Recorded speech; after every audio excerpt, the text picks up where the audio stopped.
pusaka abadi. Suaranya Seragen kecil ya.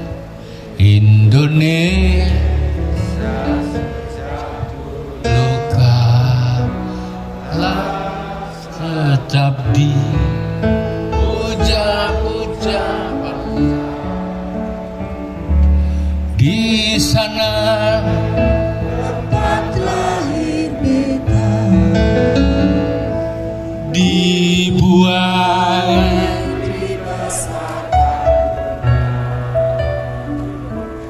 tempat berlindung di hari tua sampai akhir menutup mata.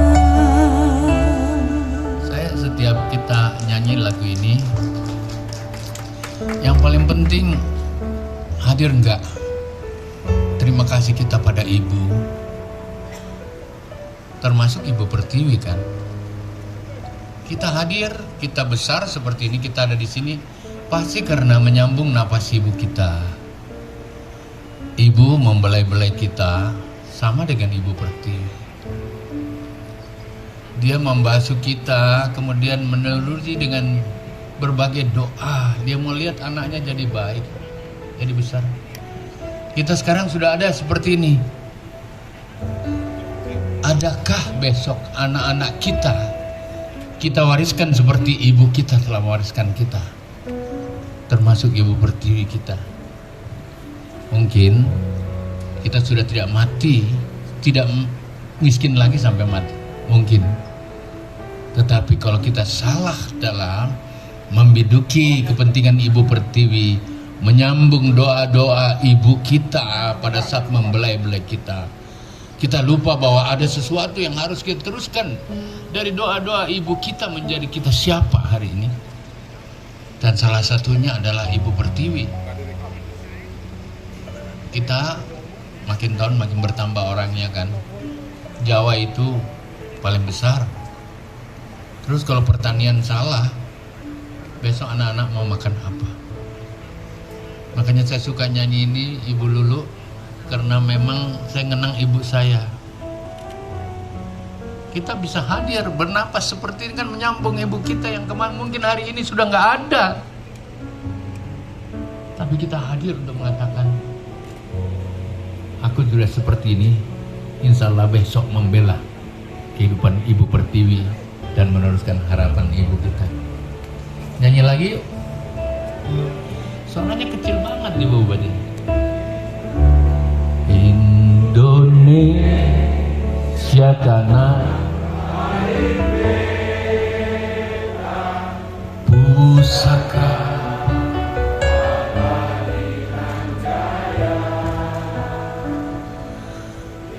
Indonesia sejak tetap dipuja-puja di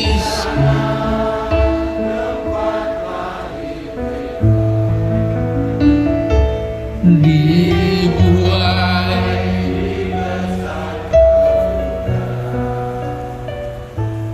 tempat berlindung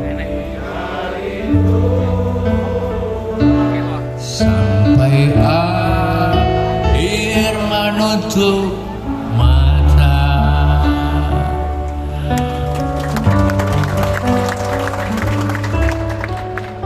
Wa syukran lillah wala haula wala quwwata illa billah ana yu'afi ni'mahu wa yukafi masjida ya rabbana lakal hamd kama yang bagili jalali wajimi sultanik.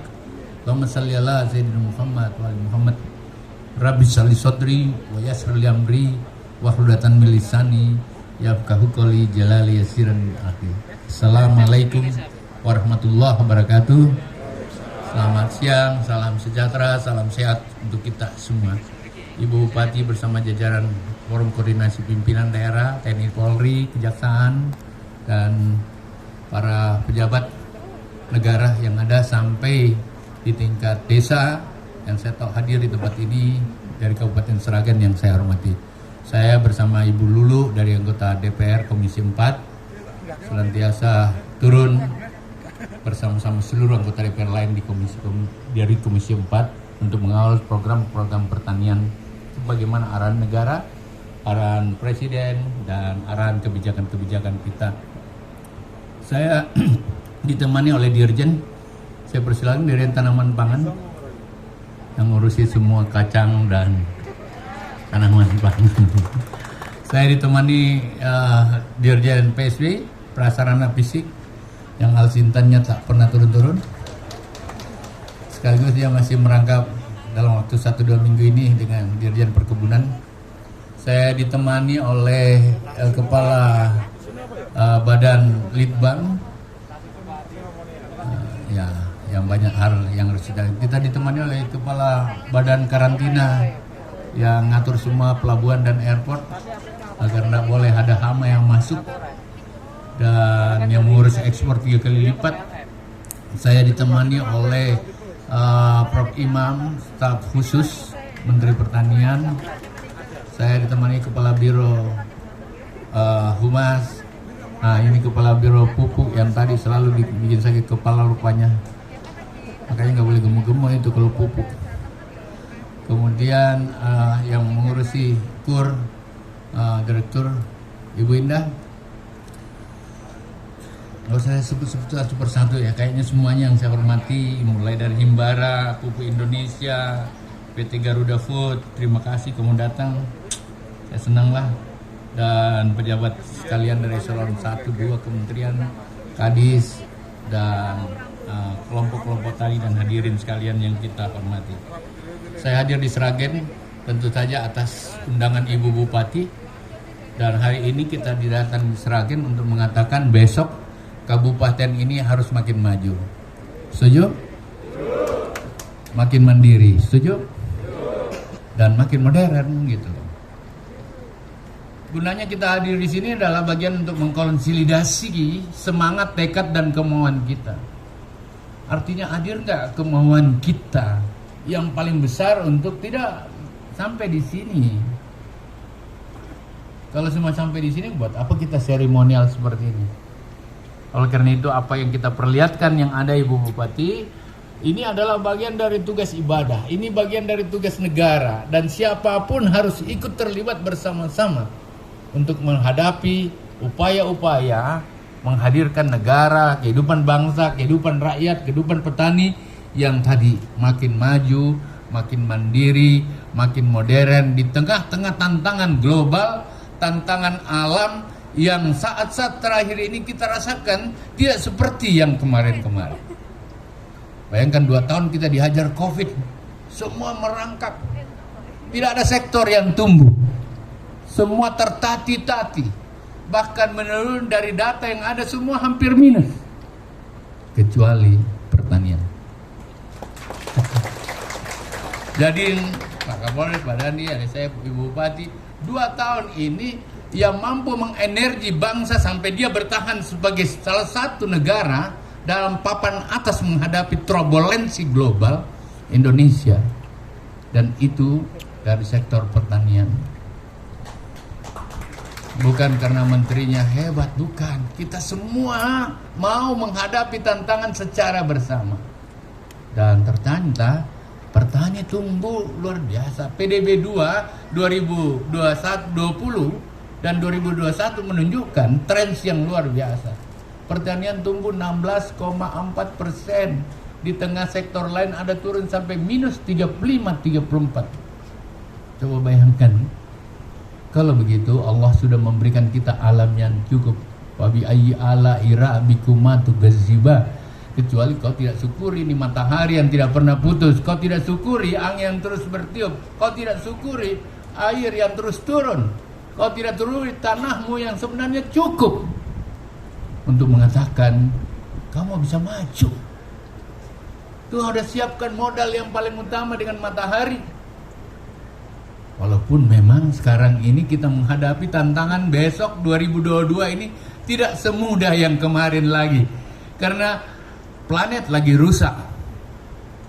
Salah satunya itu global warming pemanasan global karena terlalu banyak efek rumah kaca, emisi lagi naik.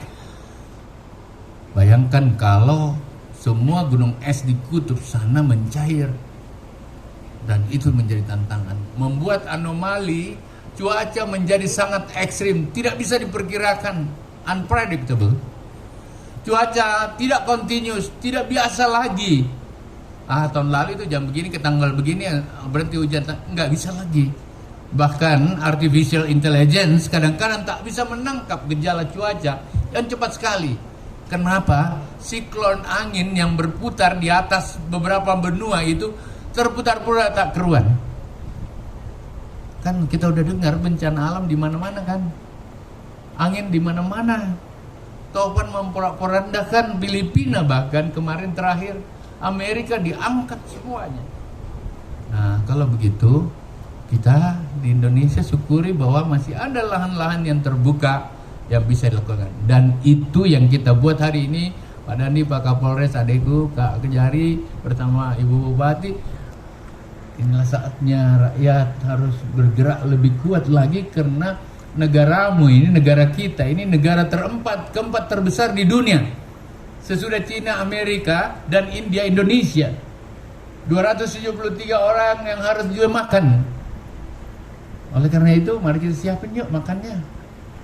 Tidak hanya itu, karena cuaca lagi jelek, di luar negeri juga berantakan pertaniannya. Mumpung kita masih belum. Jadi yang tergantung dangtun dengan impor itu, kalau masih ada impornya masih bagus. Kalau nanti tidak masuk impor, nah itu persoal itu. Termasuk tempe. Karena orang kita, ya orang Makassar juga, tapi orang Jawa itu hidup dengan tempe, tahu. Kita minum susu semua kan, 80% masih impor tuh. Mana ini kita semua? Kok masih juga merasa bisa? Kalau tertahan besok gimana?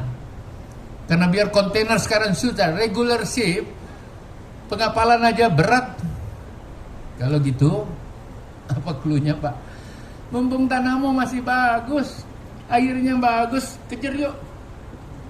Nah, oleh karena itu Bapak sekalian, Ibu Bupati, saya tenang banget. Saya tahu Sragen hebat.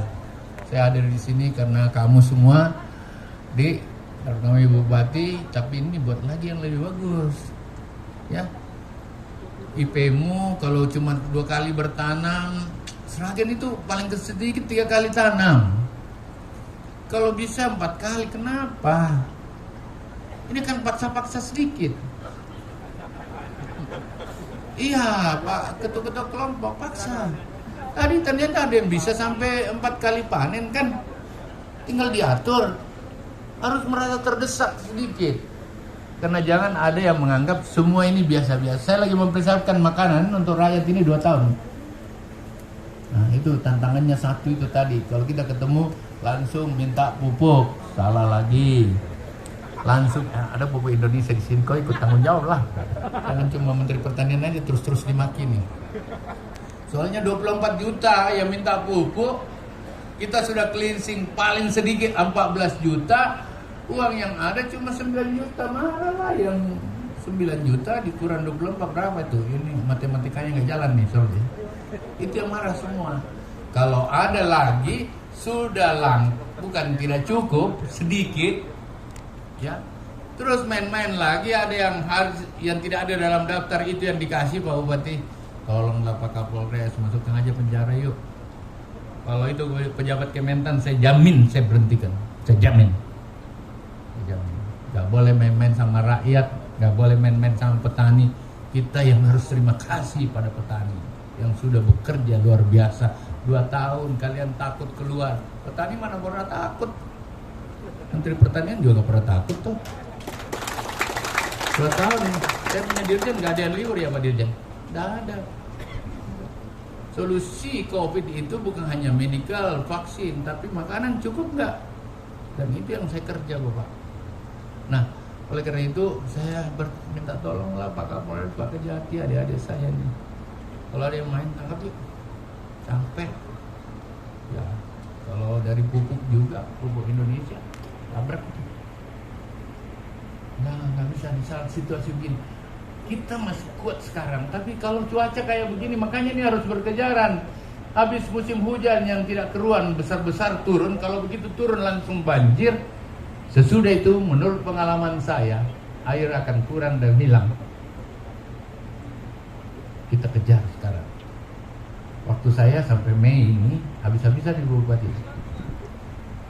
Dan saya senang tadi, oleh karena itu petani milenial dihidupkan, kita mainkan yang ada. Kemarin saya tidak pakai uang APBN, pakai uang bank 55 triliun yang macet cuma 0,03. Tahun ini saya dipercaya bahwa Presiden buat 70 triliun dari perbankan melalui KUR, kita capai sekarang 85 triliun. Petani itu orang jujur. Saya ini bekas kepala desa, bekas lurah, jadi saya paham banget. Dia baru nakal kalau kita ikut memainkan. Kalau dikawal dengan baik, insya Allah. Oleh karena itu saya sependapat, Ibu Bupati, saya mau jadi sini penguatan, percontohan. Saya sebenarnya diam-diam lapor ini sama Bapak Presiden tentang kacang dan lain-lain, dan beliau merespon banget, bagus banget itu. Di booster aja Pak, kalau bisa dikuatkan. Nah sekarang ini kan pendapatannya 82, mau dijadikan 100 miliar lebih. Suka saya dengar itu. Di Wonosobo itu pendapatannya 48 miliar, kita booster dalam ini tanggal 19 sudah panen 82 miliar. Uangnya sudah di sana lagi. Karena integratornya langsung ada. Dan tolonglah Garuda tolong kamu dibantuin negara bangsa ini kali. Udah lama kita untung-untung dikit, sekarang ini untuk bangsa yuk. Tidak harus rugi, tapi untungnya harus pasti. Nah, dan saya kerjasama dengan Garuda itu, kacang Garuda, yang satu lagi dua kelinci dengan Garuda. Semenjak saya jadi bupati, saya jadi gubernur, dan tidak ada yang rugi. Dan maafkan saya, di waktu saya sebelum kerjasama dengan dua kelinci dengan Garuda, pendapatan rakyat itu 2 kali lipat meningkat. Salah satunya karena harga menjadi sangat pasti. Oleh karena itu Pak Dirjen, aku undang ya 1-2 minggu ini bersama Ibu Bupati. Kalau kau mau di tanda tangan di Jakarta yuk. Teman saya kasih sertifikat. Kau belilah, ini rakyat punya. Kan kau yang lebih tahu di mana taruh, bikin penyimpanannya. Yang kedua, kemarin itu saya bisa lebih bagus karena varietasnya dikontrol oleh 2 kelinci dan Garuda. Satu di Kabupaten Sinjai, 2 kelinci, Garuda di Kabupaten Maros di Camba. Aku masih, dan 2 kali lipat hasilnya. Ini 82, saya tanya produksinya tadi hanya karena ekstensifikasi luas lahan juga oke, tapi kan naik kan. Dan kemarin itu dari kacang Garuda, kan ini semua kacang kita hanya yang 2 biji tuh ya. Yang saya tanam di sana yang 4 biji Bapak. Hasilnya 4 kan? Betul? Iya. Kenapa bukan 4 kah? Memang lebih enak yang 2? Enggak tahu lah saya itu. Kenapa kau enggak kasih bibitnya saja di sini Pak Dirjen? Dan pertanian itu hitung-hitungannya ada. Biasanya 1 hektar itu modalnya 8 juta itu sambil minum Coca-Cola, makan nasi padang ya, yang ada warungnya. Itu sambil minum rokoknya lagi, bukan rokok kelinting, pakai cerutu di dalam, itu 8 juta biasanya. Hasilnya tidak pernah di bawah 24 juta. 1 hektar, kadang-kadang dengan kacang Garuda saya 30 juta. Ya karena keluar lagi kos-kos macam-macam lah dengan kelompok tani itu, habislah 10 juta.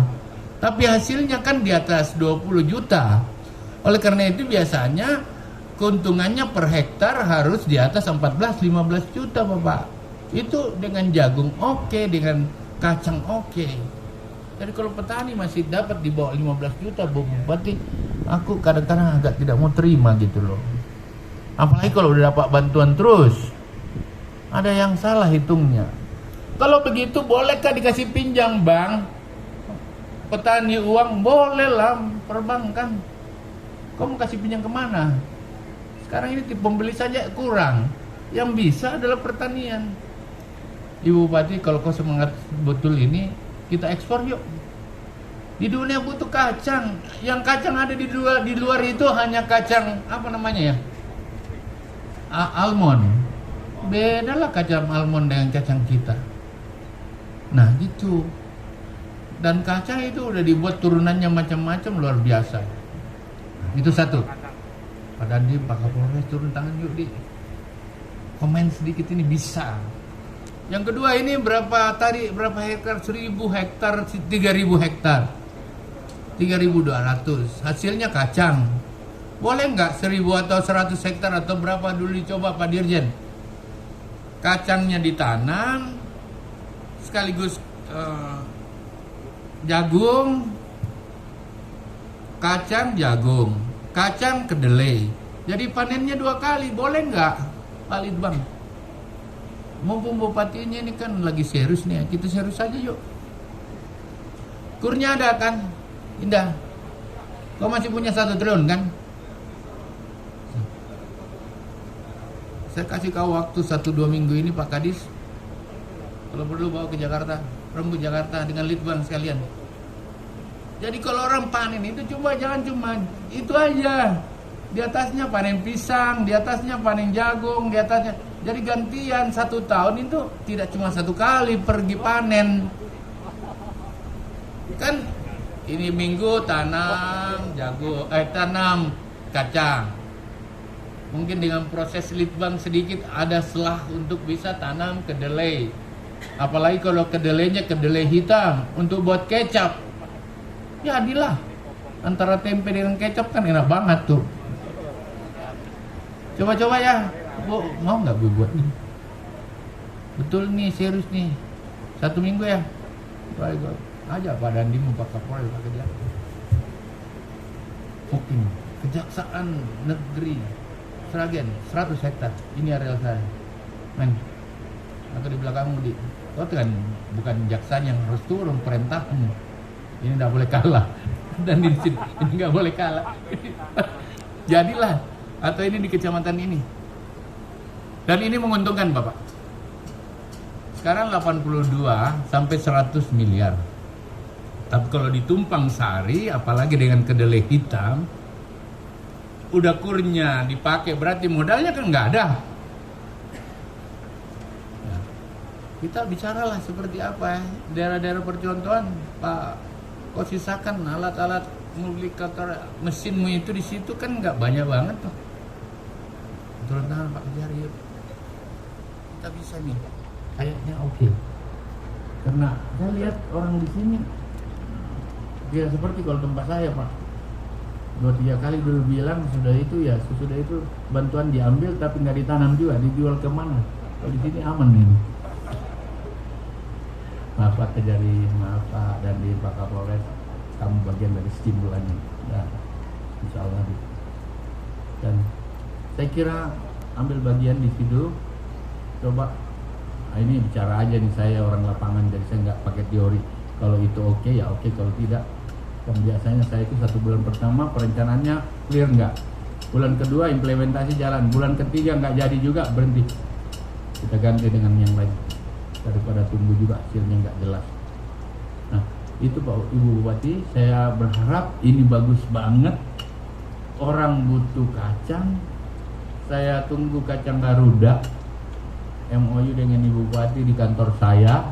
Kalau mau berapa Pak Bupati siapin, saya tanggung jawab. Saya di belakangnya. Perbankan minta turun tangan. Kamu punya pupuk, tolong bantu saya di sini. Ini daerah percontohan, panennya nanti baru saya coba lapor sama komandan. Pak Wapres, Pak Presiden, boleh nggak lihat ini hasilnya adik-adik kita di bawah? Apalagi kalau di seluruh ini ada polisi, ada jaksa, ada. Ya mau banget tuh. Gitu. Nah kira-kira itulah yang dapat saya sampaikan. Mohon maaf kalau nggak keluar nih. Seperti itulah. 3 bulan lagi kita ketemu dan hasilnya harus seperti apa yang ditulis di sana Pak Kadis. Ya, kata ini kok tulis di situ, saya tuntut tahu kalau tidak salah apalagi yang kurang, kau tinggal bicara. Andin siap, Pak Kapolres siap, Pak Kejari siap. Kau kalau nggak masih siap, Ibu Bupatinya semangat, nggak ada lagi yang boleh mundur dari sini. Ya, Habis ini saya lapor Bapak Presiden, ada 3.000 intervensi, seluruh muspidanya turun, Ibu Dandim, Ibu Bupati, seluruh muspidanya turun, Pak Dirjen saya semua turun, 3.000 ini. Dan IP-mu tadi ada IP berapa itu? Ada 100 hektar, 1.000. Tidak bisa 10.000 kah? Apa persoalannya? Itu lagi bicarakan 10.000 yuk. Masa bisa di Sukoharjo 10.000? Di bupatinya perempuan juga. Masa ini si perempuan juga cuma 1.000? Kan yang dapat rakyat dia begini. Kalau kau bisa 1.000 itu kau tambah 1 kali panen dia, kacang hijau saja, rakyat dapat 14 juta per hektar bersih. Berarti kau buang uang yang mestinya mereka dapat. Oh itu sih muda itu, coba dulu. Biasanya karena dia panennya seragam, persoalannya ada di combine. Nah jangan minta combine lah. Sekali-sekali bupati sendiri, kredit sendiri gitu loh. Ya sambil saya turun bantu. Nah setelah saya bantu combine selesai Pak. NTT ya, Pulau Sumba Tengah. Itu pulau kabupaten termiskin di luar Papua. Sekarang kekontrol di sana. Gak ada tuh, lewat semua kabupaten. Hanya pertanian dan konsentrasi. Maaf di keadaan dunia turun kejarinya tuh langsung naik tuh. Ini kan 100 hari kau udah bisa lihat. Kontrol lagi 100 hari 2 kali. 1 tahun kau udah lihat hasilnya seperti itu. Dan seperti itu Bapak sekalian, Ibu Bupati semangat terus. Sragen harus menjadi contoh. Saya tunggu 1 minggu 2 minggu ini di Jakarta. Kita bicara, dan ini juga boleh lah, Kapolres juga datang ke sana. Sama-sama Pak Kejar ya. Itulah Pak. Tadi petani milenial saya mau tunggu. Petani milenial saya nggak boleh dapat keuntungan hanya 1-2 juta, nggak boleh. Kalau petani milenial harus lebih, tapi keringat ya pakai otakmu. Menggunakan artificial intelligence, menggunakan varietas benar, marketplace-nya harus pakai digital dan terkoneksi ke Jakarta. Kalau itu jalan, harus jalan. Ya. Jadi kalau petani milenial, saya berapa untungmu 1 bulan? 1-2 juta, enggak itu. Bukan petani milenial itu, petani kolonial. Ridhalah bersama kita, maafkan kalau apa yang saya bisa sampaikan cuma itu. Ibu Lulu, terima kasih sudah hadir ya. Ya, dan semoga saja Sragen selalu dan Jawa Tengah harus mendapatkan porsi-porsi anggaran yang kita harus siapkan lebih baik. Ridhalah bersama kita. Sekian, Assalamualaikum warahmatullahi wabarakatuh. Waalaikumsalam warahmatullahi wabarakatuh. Demikian tadi adalah arahan dari Menteri Pertanian Republik Indonesia, yaitu beliau Bapak Dr. Haji Syahrul Yassin Limpo, SH, MSc, MH. Dan dengan berakhirnya arahan dari